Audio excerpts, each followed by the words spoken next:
I'm having left shoulder pain. With that shoulder pain, I want you to look at the movement difference. I'm going to give you a side view. Here's my right good shoulder.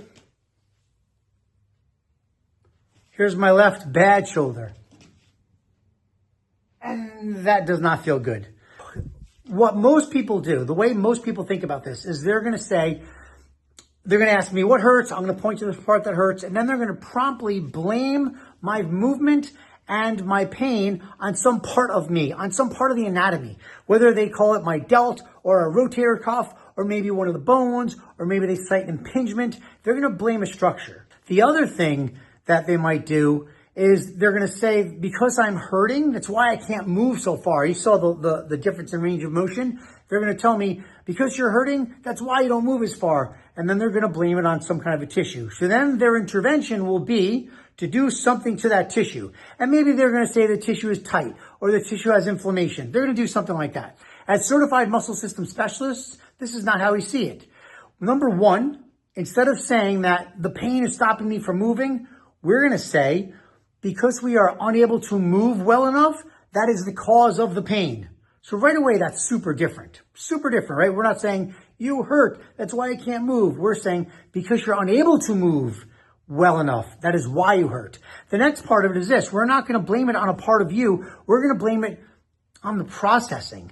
Because look, I'll explain. When I go to lift this arm, there's a lot of things that are going on. There's a lot of processing that has to happen. I need to move this bone, okay? I need to move the shoulder blade. The clavicle needs to move. A lot of muscles contract. When I do that, my spine moves to some degree as well. There's a lot happening. And when I also go to move, there's muscles attached to every one of those bones I just mentioned that are attached to the other bones and attached to bones I didn't even mention, like to my neck and to part of me in the front and my ribs and the side and other parts of my back. There's a lot going on. There's a lot of processing that has to happen just for me to raise my arm.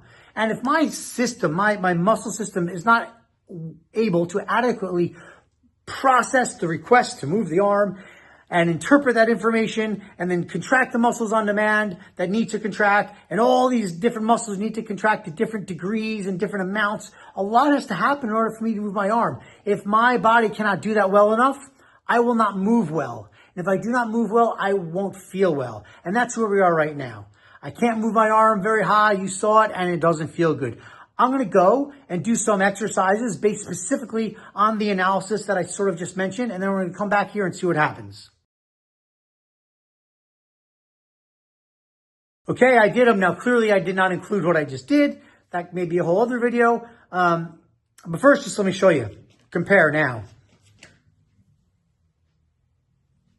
Feels great. Just feels great. It's no problem anymore. Now I'm going to need to do some things to keep it that way, but it feels great. We need to look at problems differently, and then we can ideally solve them faster, solve them better, and keep them good for longer. That's what a certified muscle specialist will do versus a different modality or a different way to help.